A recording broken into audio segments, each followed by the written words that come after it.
ఇక్కడికి విచ్చేసిన మీడియా సోదరులందరికీ, మీడియా మిత్రులందరికీ, ప్రతి ఒక్కరికి ఆంధ్రప్రదేశ్ ప్రభుత్వం తరపున ముఖ్యమంత్రి శ్రీ నారా చంద్రబాబు నాయుడు గారి తరపున మీ అందరికీ నా హృదయపూర్వక నమస్కారాలు. గత సంవత్సరాలుగా మీ దృష్టిలో తెలిసింది, మీరు ఎన్నో న్యూస్ రాసి ప్రజలు పడుతున్న కష్టాలు, సమస్యలు మీరు మా దృష్టికి తీసుకొచ్చిన క్రమంలో ప్రత్యేకించి ఒక సమస్యని మీడియా మా దృష్టికి తీసుకొచ్చినప్పుడు, క్షేత్రస్థాయిలో మేము తిరిగినప్పుడు ఒకటి కీలకమైన అంశం ఏంటంటే, చిత్తూరులో కానీ, మనకి మన్యం జిల్లాలో కానీ, విజయనగరం, పార్వతీపురం ఇలాంటి చోట్ల ఏనుగులు పంట పొలాల్లోకి వచ్చి ధ్వంసం చేయటం, అలాగే కొంతమంది ప్రాణాలు కోల్పోవటం, గాయపడటం, ఇవన్నీ జరిగిన సంఘటనలు. మీరు బయటికి తీసుకొచ్చారు వీటిని. అలాగే అనేక పర్యాయాలు నేను క్షేత్రస్థాయి పర్యటనలకు వెళ్ళినప్పుడు మా దృష్టికి తీసుకొచ్చారు గత కొద్ది సంవత్సరాలుగా. అంతకుముందు విన్నాను కానీ ప్రాక్టికల్గా చూసినప్పుడు కొత్త ప్రభుత్వం శ్రీ నారా చంద్రబాబు నాయుడు గారి ఆధ్వర్యంలో ఉన్న ఎన్డీఏ ప్రభుత్వం అధికారంలోకి రాగానే నేను డిప్యూటీ సీఎంగా అటవీ పర్యావరణ శాఖ చేపట్టగానే నాకు మొట్టమొదటిగా చేయదలుచుకుంది, పంట పొలాలని విధ్వంసం చేస్తున్న ఈ ఏనుగు సమస్యను ఎలా తీర్చాలని మన పిసిసిఎఫ్ ఆంధ్రప్రదేశ్ వారిని అడిగాను, చిరంజీవి చౌదరి గారిని అడిగాను. అడిగితే ఇలాంటి బాగా ఎదుర్కోగలిగే సత్తా సమర్థత కర్ణాటక అటవీ శాఖకు ఉంది, మనం వాళ్ళని అప్రోచ్ చేసి కొంత సహాయం చేసే అవకాశాలు ఉన్నాయన్నారు. వెంటనే మన చిరంజీవి చౌదరి గారు ఆయన కాంటెంపరీస్, ఆయన సమకాలికుల్లో ఉన్న మన అటవీ శాఖలో కర్ణాటక అటవీ శాఖ వెళ్తే వారు వెంటనే స్పందించి గౌరవ అటవీ పర్యావరణ శాఖ మంత్రి శ్రీ ఈశ్వర్ ఖండ్రే గారి దృష్టికి తీసుకెళ్ళగానే వెంటనే చాలా పెద్ద మనసుతోటి చాలా సాదరంగా ఆహ్వానించి వారిని సంపూర్ణ రమ్మని చెప్పండి, మనం ఏం చేయగలగాలో చేద్దామని చెప్తే వెంటనే నేను 48 గంటలు నాకు అపాయింట్మెంట్ ఇచ్చారు. జస్ట్ లెస్ దెన్ 48 hours మొత్తం సిద్ధం చేశారు. విధాన్ సౌదాకి వెళ్ళాను. కర్ణాటకలోని విధాన్ సౌదాకి వెళ్ళి కూర్చుంటే చాలా ఆంధ్రప్రదేశ్ నుంచి మన ప్రజలందరి తరపున సమస్యను విన్నవించాను. దానికి ముందే కర్ణాటక గౌరవ ముఖ్యమంత్రి శ్రీ సిద్ధరామయ్య గారి దగ్గరికి కలిశాను. వారికి కూడా తెలియజేసి వారు ఒకటే చెప్పారు, సంపూర్ణమైన మద్దతు ఉంటుంది మీకు అని చెప్పారు. అలాగే ఈశ్వర్ ఖండ్రే గారి దృష్టికి తీసుకెళ్తే ఆ రోజున చాలా పెద్ద ఎత్తున స్వాగతం పలికి చాలా ప్రేమగా ఆప్యాయంగా సమస్యలన్నీ విని సాదరంగా ఆహ్వానించి చెప్పాను, ఈ సమస్యలు ఉన్నాయంటే వెంటనే ఆయన పెద్ద ఆలోచన కూడా అలా చేయలేదు. మీరు ఇంత దూరం వచ్చారు, మేము మీకోసం చేస్తాం. సో దాంట్లో భాగంగా నేను ప్రతిపాదించింది కానీ మన అటవీ శాఖ, ఆంధ్రప్రదేశ్ అటవీ శాఖ అధికారులు, ఉన్నతాధికారులు ప్రతిపాదించింది ఇట్లా ఎలా చేద్దాం దీన్ని అంటే, ఈశ్వర్ ఖండ్రే గారు ఆయనే ముందస్తుగా తెలియజేసింది ఏంటంటే, ఒక ఎంఓయూ చేసుకుందాం. ఇప్పుడు దాకా దేశంలో ఇరు రాష్ట్రాల మధ్య అటవీ శాఖకు సంబంధించి ఇలాంటి ఎంఓయూలు ఎప్పుడు జరగలేదు. అది ఈశ్వర్ ఖండ్రే గారు చెప్పారు, ఇప్పుడు దాకా ఎప్పుడు జరగలేదని.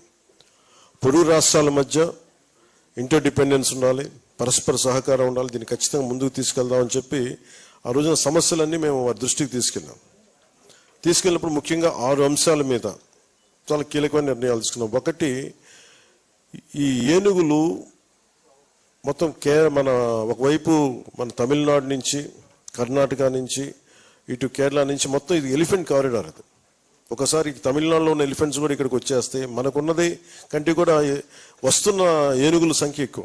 సో దానివల్ల ఏంటంటే వాటిని ఎలా చేయాలని దీని మీద ఒక ఎదుర్కొనే ఒక ఆలోచన విధానం, ఎలా ఎదుర్కోవాలి దీన్ని అని, మనిషికి ఏనుగుకి జంతువులకి మధ్య ఉన్న సమస్యను ఎలా అధిగమించాలి, వీటన్నిటి మీద అదొక ఎంఓయూ చేస్తాం, అదొక అంశం. రెండవది, ఈ దీంట్లో ఒక విత్ ఇన్ ఫ్రేమ్వర్క్ ఏం పెట్టామంటే మావటీలకి కావటీలకి శిక్షణ మరియు సామర్థ్యాన్ని పెంపొందించడం. ఆంధ్రప్రదేశ్లో ఏనుగుల శిబిరాన్ని ఏర్పాటు చేసి వాటిని ఈ వైల్డ్ ఎలిఫెంట్స్ని టేమ్ చేసే మన ఎలిఫెంట్స్ని కుంకి ఏనుగులు అంటారు. అలాంటి కుంకి ఏనుగుల్ని కర్ణాటకలో ఎక్కువ ఉన్నాయి. ఆ కుంకి ఏనుగుల్ని ఈ దసరా తర్వాత, మీ అందరికీ తెలుసు మైసూరు దసరా ఉత్సవాల తర్వాత చాలా కీలక పాత్ర పోషిస్తాయి అక్కడ ఏనుగులు. ఆ దసరా ఉత్సవాల తర్వాత కుంకి ఏనుగుల్ని కర్ణాటక నుండి ఇక్కడ తరలిస్తారు. అలాగే మానవ ఏనుగుల సంఘర్షణ తగ్గించడం కోసం ఈ కుంకి ఏనుగుల్ని మోహరింపు చేయటం, ఏనుగుల శిబిరాల సంరక్షణ, పోషకాహారం, వాటి ఆరోగ్యం వంటి విషయాల్లో ఈ నాలెడ్జ్ ట్రాన్స్ఫర్ని అందించడం, అటవీ నిర్వహణలో నాలెడ్జ్ ట్రాన్స్ఫర్ అందించడం మరియు ఈ ఇనిషియేటివ్స్ ఎలక్ట్రానిక్ పద్ధతులని పంచుకోవడం, టెక్నాలజీ ట్రాన్స్ఫర్. అలాగే అంతర్రాష్ట్ర సమన్వయం, ముఖ్యంగా ఇంటర్ స్టేట్ కోఆర్డినేషన్తో ఎర్రచందనం, వారికేమో మనకి ఎర్రచందనం సమస్య ఉంటే వాళ్ళకి మీకు శ్రీగంధం సమస్య వాళ్ళకు ఉంది. సో వీటన్నిటి మధ్యలో ఈ బోర్డర్స్ని చాలా అనుకూలంగా వాడుకున్నాడు కర్ణాటకలో ఉండే స్మగ్లర్స్ కానీ, ఇటు మనకుండే ఎర్రచందనం స్మగ్లర్స్ కానీ. వీటన్నిటి మధ్య ఒక జాయింట్ టాస్క్ ఫోర్స్ ఒకటి పెట్టాలి. అధికారులు అక్రమ రవాణాని అడ్డుకోవాలి. అలాగే నిజంగా కనుక మనకి ఇలాంటి ఎంఓయు కనుక గత ప్రభుత్వం వైసీపీ ప్రభుత్వం కనుక చేసిండుంటే నిజంగా మన ఎర్రచందనం అక్కడ తరలిపోయిన ఎర్రచందనం తిరిగి మనకు వచ్చేది. సో ఇలాంటి ఎంఓయుని దీనివల్ల జరిగేది ఏంటంటే, ఉదాహరణకి మన వస్తువు అక్కడికి వెళ్ళినా కానీ, మన సంపద అక్కడికి వెళ్ళినా కానీ ఈ ఎంఓయు ప్రకారం తిరిగి ఇక్కడికి వచ్చే పరిస్థితి ఉంటుంది.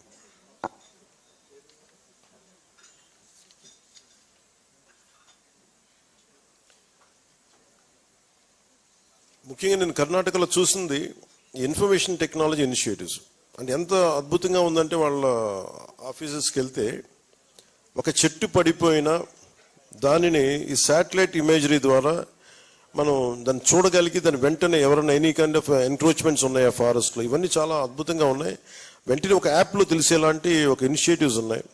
అంటే వెంటనే రియల్ టైంలో మనం చూడొచ్చు ఏం జరుగుతుంది అనేది. అలాంటి టెక్నాలజీ వాళ్ళ దగ్గర ఉంది. సో దాన్ని కూడా మనకి సహకరించమని కోరాం. దానికి కూడా పెద్ద మనసుతోటి ఉన్నతాధికారులందరూ సహకరించారు. గౌరవ మంత్రి శ్రీ ఈశ్వర్ ఖండ్రే గారు కూడా దానికి మద్దతు తెలిపారు. అలాగే ముఖ్యంగా కర్ణాటకలో మనకి ఎక్కువ టూరిజం ఇనిషియేటివ్స్ చాలా ఎక్కువ. మనకి చాలా లక్షలాది ఉద్యోగాలు కావాలి. దాంట్లో భాగంగా ఎక్కువ టూరిజం నుంచి ఎన్ని ఉద్యోగాలు మనకి రావాలనే దాని మీద గౌరవ ముఖ్యమంత్రి శ్రీ చంద్రబాబు గారు మాట్లాడుతున్నప్పుడు మనకి రివ్యూ మీటింగ్స్లో ఎక్కువ టూరిజంని డెవలప్ చేయాలని చాలా బలంగా అనుకున్నాం. దాంట్లో భాగంగానే వారు ఎక్కువ టూరిజంని ఎలా డెవలప్ చేశారు, ఆ విధానాలు ఏంటి, ఆ విధి విధానాలు మాతో పంచుకోమని, అలాగే మన అధికారులు అక్కడికి వెళ్ళటం, ఆ ఎకో టూరిజం ఇనిషియేటివ్స్ని మనం ఇక్కడ తీసుకురావటం కూడా జరుగుతుంది. సో ఈ కీలకమైన అంశాలు. అలాగే మానిటరింగ్ అండ్ ఎవాల్యుయేషన్. సో ఏమేం జరుగుతున్నాయి, ఇద్దరు పిసిసిఎఫ్లు, మన కర్ణాటకను ఆంధ్రప్రదేశ్ చెందిన పిసిసిఎఫ్లు ఇద్దరు, ఉన్నతాధికారులు ఇద్దరు పరస్పరం దీన్ని ఎవాల్యుయేట్ చేస్తూ ఉంటారు. ఈ అనుకున్నాం టైం లైన్స్, అభివృద్ధి ఎలా ఉంది, ఎలాంటి ఇబ్బందులు ఉన్నాయి, వీటన్నిటిని ఎప్పటికప్పుడు సమీక్షలు చేసుకుంటూ ఉంటారు. అది ఈ ఎంఓయు తాలూకు సారాంశం.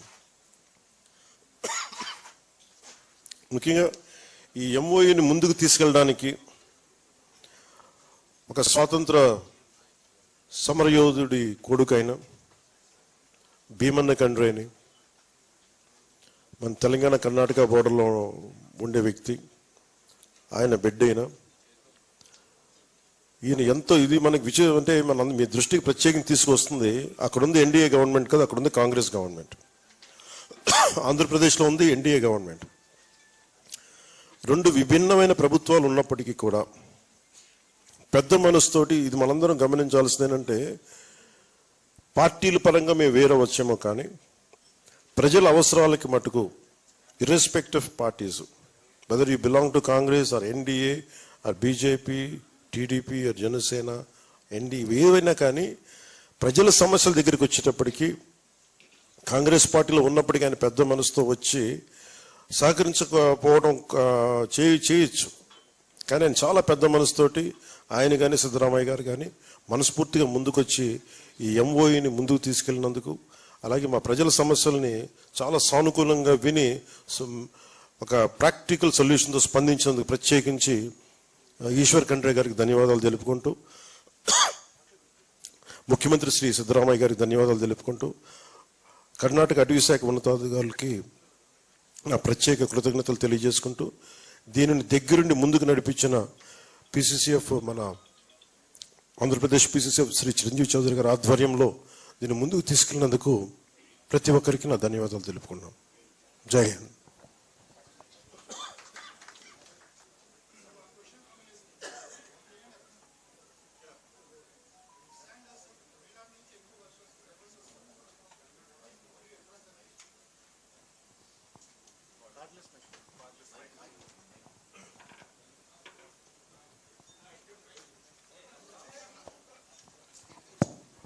మీరు అంటుంది స్మగ్లర్స్ అక్కడి నుంచి వస్తున్నారు, కానీ వెళ్ళిపోవటం మనకి అంటే కర్ణాటకలో మీరు మీ దృష్టికి తీసుకొస్తాను.